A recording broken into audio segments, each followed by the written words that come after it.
Hello and welcome to the Awareness Podcast, offered to you by the Center for Awakening, where practical teachings meet everyday life.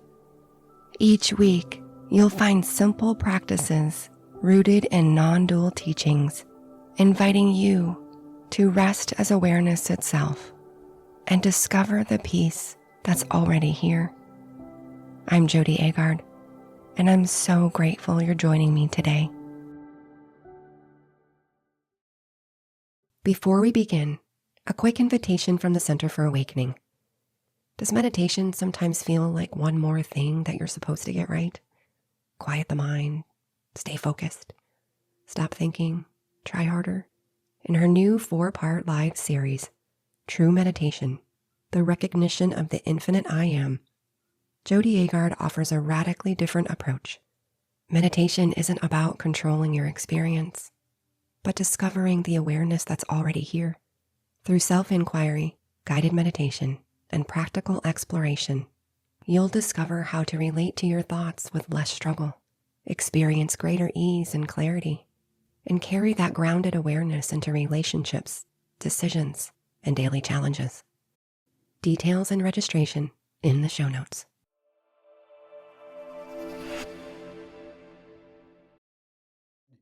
Hey, it's Bill Free and Jody Agard, and I am flipping her awareness podcast right now in that she isn't interviewing me, I'm interviewing her. And I know it's such I a know. flip.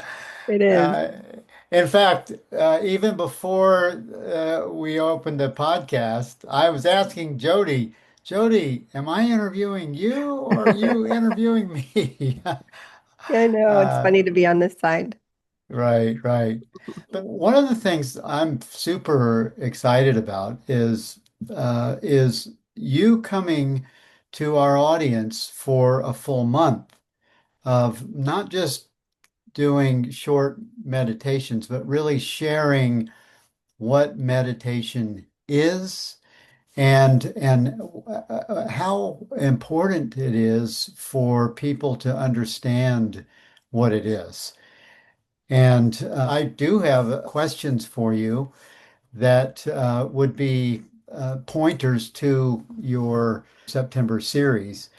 And the title of the series is True meditation, the True. recognition of I am. Yep. Okay, so true meditation, and through this meditation is the recognition of I am. Is that what it's kind of pointing to? Yep. Yep. So tell us, and for our audience also to hear, what is true meditation? How is that understood or recognized? How would you define true meditation? What is it? Simply put, it's just recognizing what we are. But I feel like I want to go back a little bit of why we meditate. And if we think of sometimes what brings us to meditation, it's to get something. It's to become more peaceful. It's to become more prosperous. It's to try to fix something. It's to try to attain something, maybe become more awakened, more enlightened.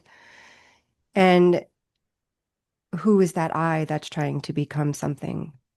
It's that separate, limited self that we're believing ourselves to be, right? And so true meditation is truly just recognizing that we are already that which we seek. We are already whole. We are already perfect. We are eternal. We're changeless and formless. And that sounds all good and well, but the mind comes in with all kinds of stories and attachments and attention to detail, looking out in the world of form, saying, I am not this yet. And true meditation is really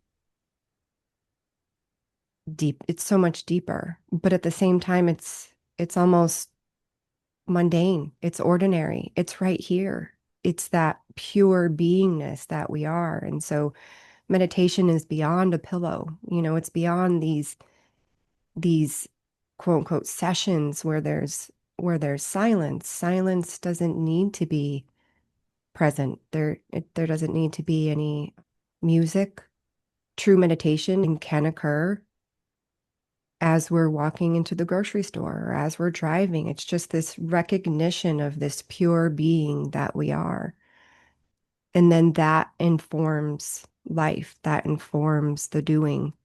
So I think it's just recognizing what we are and instead of looking for the I am, looking for this pure being because we're believing ourselves to be this separate self, instead of looking for it, it's looking from I am. So these objects of experience, these emotions, these sensations are being known by the true self, by our true nature. Right, right. Well, it seems like it's almost a both because it feels to me like there is an initiation, like something initiates movement to meditate, and it's the self seeking to know itself Not so. or to remember itself. And as soon as the mind gets, in a nanosecond, it says, "Oh, I'm going to do that." And it seems like the personal self then captures the initial movement and says, "I'm going to meditate. I'm going to be spiritual. I'm going to get enlightened." So it's almost like the self is always available to be recognized. And I think it does give the initial impulse, and then it gets appropriated to the personal self identity. That and thankfully so, because that seems to be the inertia that's needed to to take our attention off of the, as you say, the objects of experience. It takes it off of the all the things that are happening in the world, and at least temporarily puts a focus on becoming enlightened or awakening. So it is a kind of a paradox. And it feels like, and what I've seen and experienced in your meditations is the dropping away of that identity that captures the narrative after the impulse of the self that says, okay, it's time to wake up.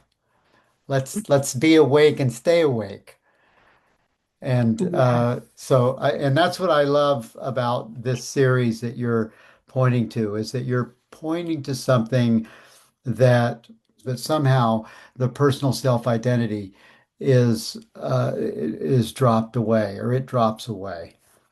Yeah. For yeah. Yeah. And I used to try to change that personal identity. I used to, sort of demonize this so-called ego and wanting it to be different. But as you were saying, it's included. I love the way that you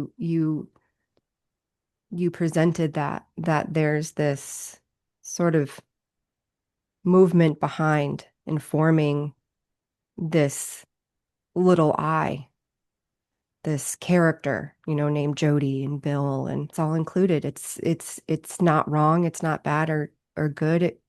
It just is because we can't change the isness behind that personal self, right? And yeah, and I know for me, I was seeking that self through that little I, and I think that's what happens in traditional meditation.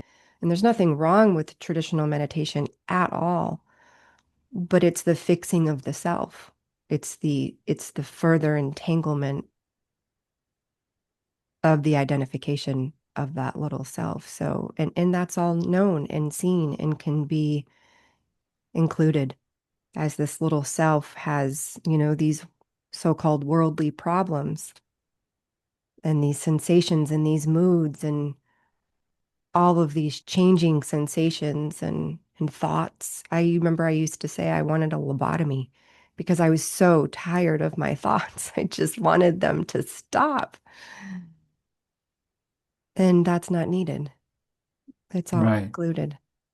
right. What would you say is the difference between the I am person and the infinite I am? And how does one recognize one from the other? So I think there is no difference in the truest sense because this I am is just informing, as you mentioned, and it's just this sort of this dance and play and consciousness being expressed through this vehicle. But I am isn't, located. It's not located here. How would you say the infinite I am, how does it inform the person? Recognition. I think just recognizing it, being aware of what's aware, being aware of the movements and not the Jody character. I'm aware of the, passing red car. Again, it's not looking for the I am out here. It's a looking from and seeing those movements as they arise, seeing the sensation as they arise. Whether you are calm or fearful or sitting in stillness or you're making a sandwich in your kitchen. And it doesn't require quietness. It doesn't require that state of calm because the states all come from the body, the self-identification. It's just this pure beingness informing life, watching the cars, the parade of sensations, the parade of moods. Yeah. I don't know if that answered the question fully. Well, yeah, it does. It is difficult to say what it is because It it is. simply just is. Yeah. So that's it. And I think that's the key. If I ask, if the listener just closes their eyes for a second if they're not driving,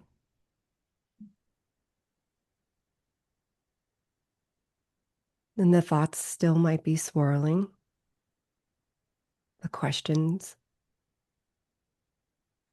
And if I ask, do you exist?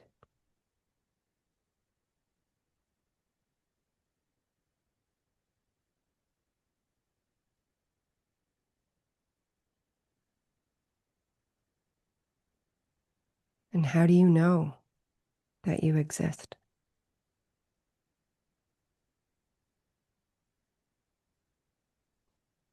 And if we notice that thoughts didn't tell us that we exist, it's just this sense of pure being.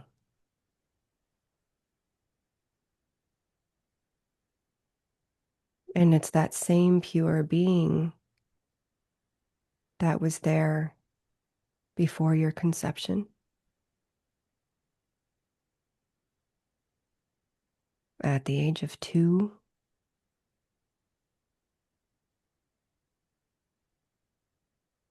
10,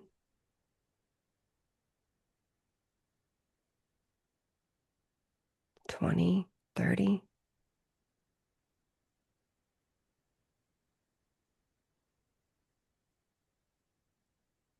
It's that same pure being, the eternal I am, that's right here.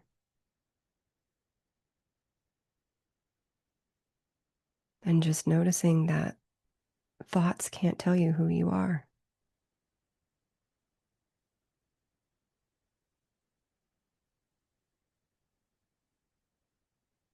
And so it's just this recognition as you're doing dishes, as you're driving, as you're moving through daily life. It's eternally right here, forever and always. And there's nothing to become.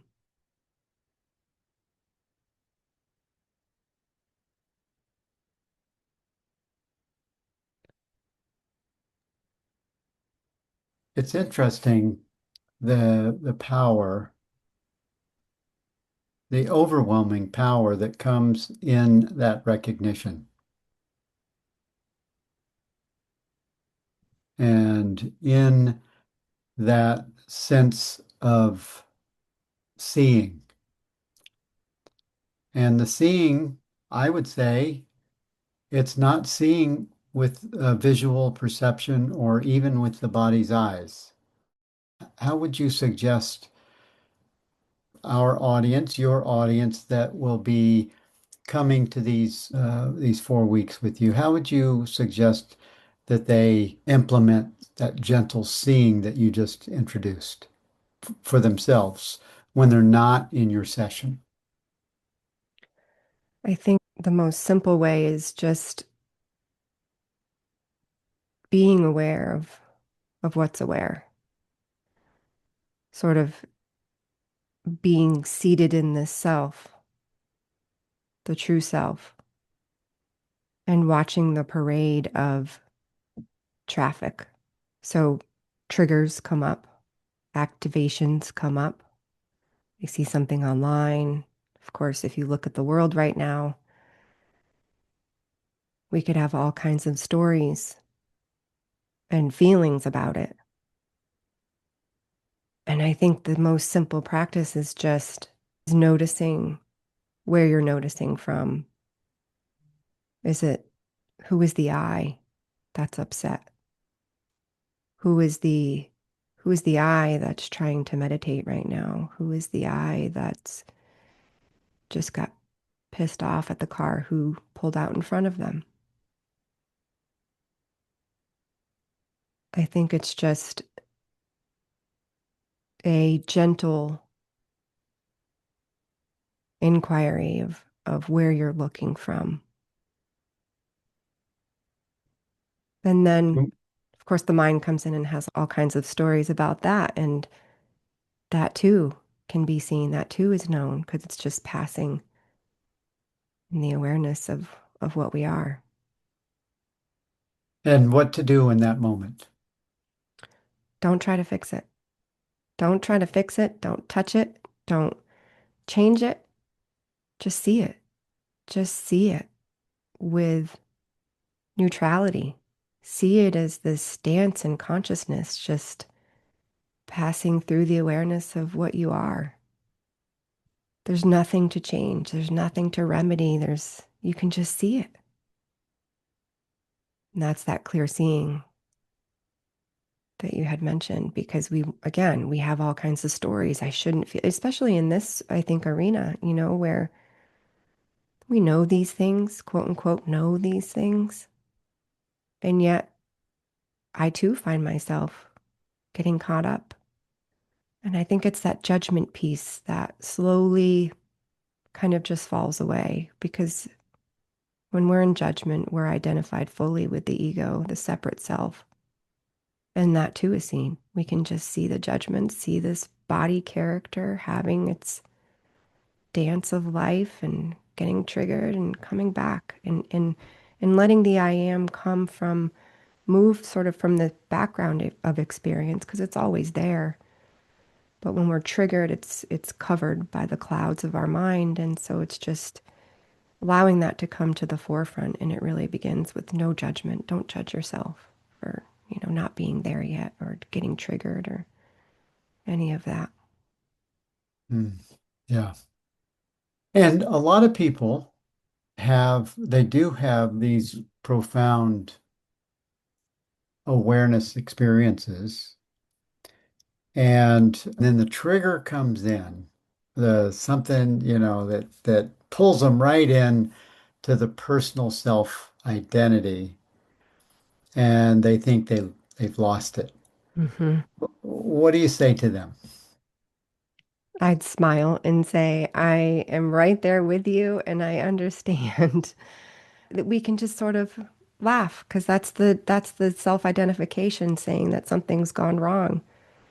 So it's just really this recognition that nothing's gone wrong.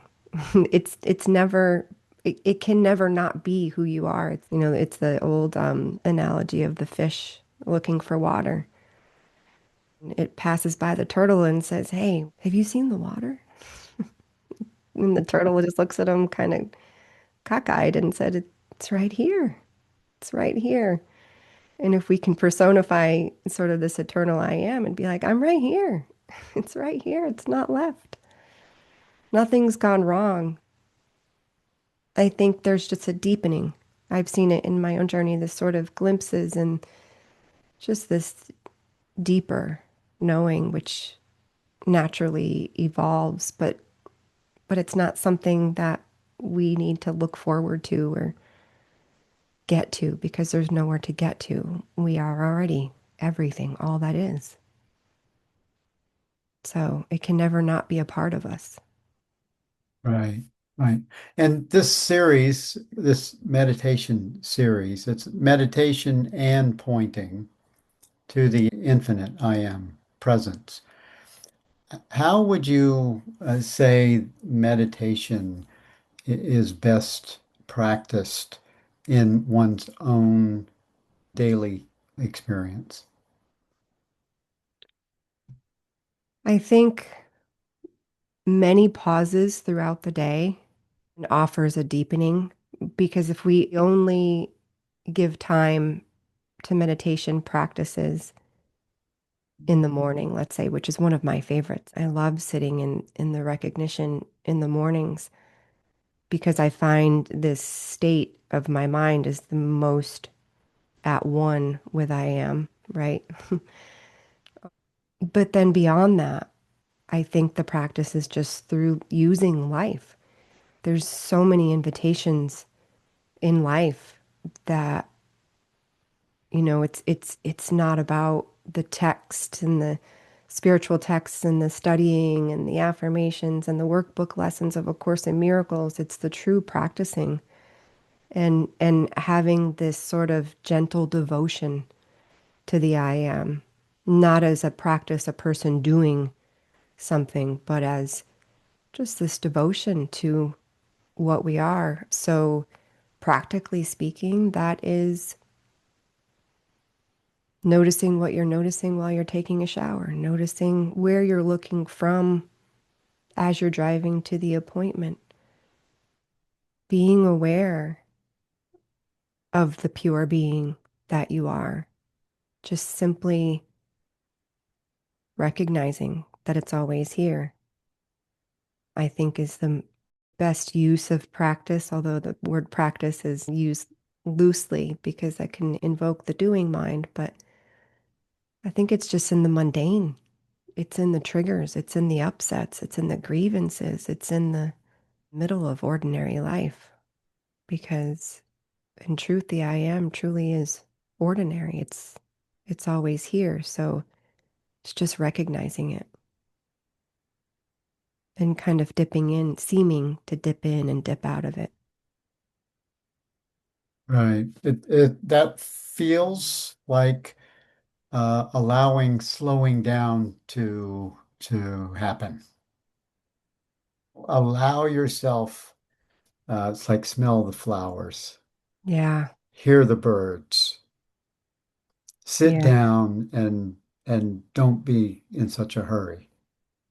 yeah. Listen more than talking, Yeah. being present with the emotions. Because I also think in this arena, there can be some spiritual bypassing, where you try to sort of polish a turd that's arising, so to speak. Try to paint a better picture in your mind, and it's just being present to that, welcoming everything that arises, letting go of that resistance. And by letting go, I don't mean letting go of something. It's sort of just this recognition of what you are, because in that things are dissolved and at the same time you don't need them to be. You're not trying to dissolve them. You're not trying to change your beliefs or the upset or the grievance. So, yeah, work the curriculum of your daily life. And would this series be mostly for experienced meditators, seekers, or would this series be for anyone that's on the And spiritual path? anyone that feels called, anyone who may be saying, I'm tired of trying to stop my thoughts. I don't know how to stop my thoughts. How do I stop my thoughts? And is feeling that sort of resistance when it comes to meditation. And this meditation series is really for anyone who's wanting to go deeper into the I am, who perhaps have had glimpses and is feeling disconnected. And it's for anyone who is interested in having a gentle, devoted practice to recognizing what you are. So is it a devotional also? Because devotion is a deeply, for me, devotional recognition also is visceral. It's something that's felt, it's connecting. It somehow, even when we close our eyes and you invite your audience to go deeper in this recognition, it feels like you're bringing your audience to a devotional experience. Does it? Yeah. It is, I guess, a devotion. Yeah. In this series, do you have a curriculum that's set for week one, two, three, and four? Yes. So week one is who's meditating? Who is the one trying to become more peaceful? Who's the one trying to awaken? And then week two, we move into seeing through this personal self, the identification, the limited separate self, and seeing the stories and the labels, not trying to destroy the ego, but letting it all be known, letting it all be seen. And then week three is resting is what you are. And again, resting, I think, ignites this idea of always being in this stillness, always being this perfect, eternal I am. But really, it's just that recognition and allowing that recognition to come from the background into the foreground. And then resting is what you already are. And then week four is living. Living is what you are. So a lot of the big questions, okay, this is great, but how do I show up to life and relationships and as things, careers may shift and change, and where's the living coming from?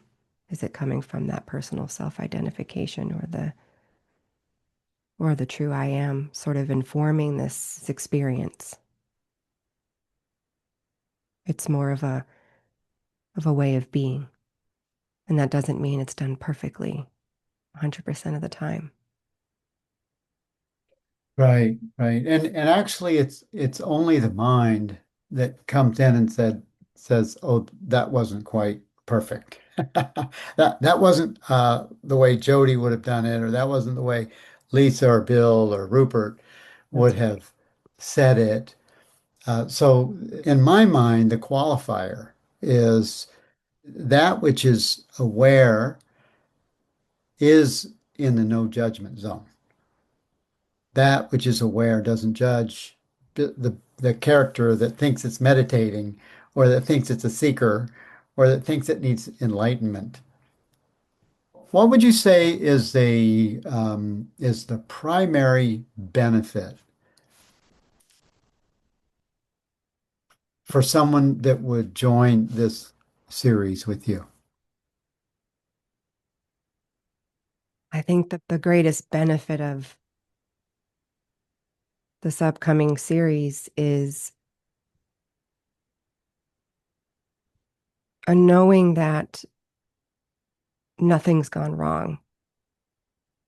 You're allowed to have bad moods. You don't need to try to heal. And I think there's this great pressure to try to fix and change and to perform and to achieve. So I think the greatest benefit is just the relaxing that in the knowing that you are already perfect And again, of course, the mind comes in and has all kinds of stories from this apparatus isn't perfect. It's this relaxing. I think if I could sum it up in a word, it's just this relaxed place where things are arising and they're all welcome. And I need do nothing.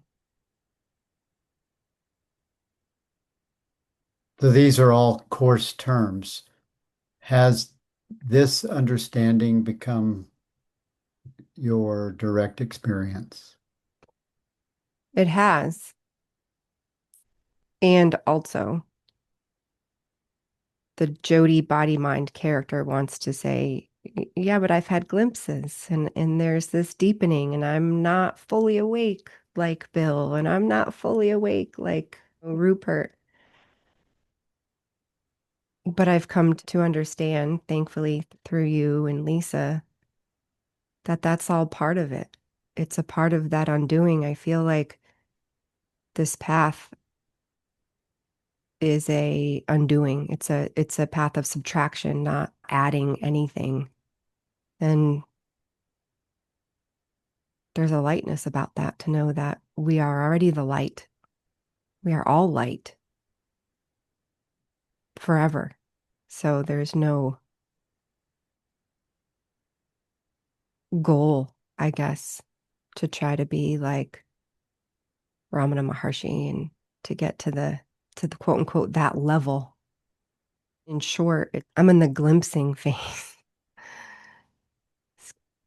The The glimpsing phase is the beginning of a deepening understanding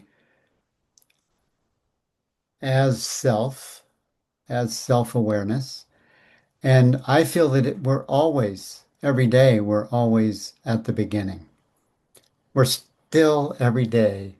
When the eyes open up, yeah, body mind is conscious, and now awareness is free to play in the world through this embodiment of itself, through itself, even in the person. yeah, that lightness. Yeah, yeah. And we're never there because we're always here. Hmm.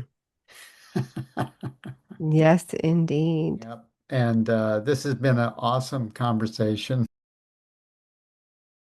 Thank you for being here.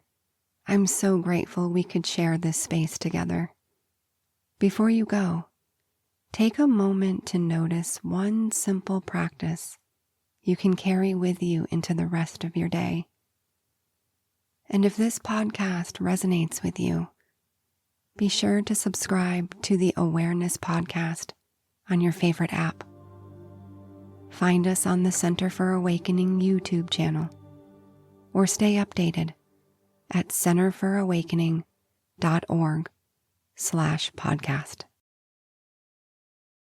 This podcast is brought to you by the Center for Awakening, a nonprofit dedicated to supporting the journey of awakening to our true nature and the natural peace and happiness that are always here. You can explore courses, events, and many more resources at centerfораwakening.org.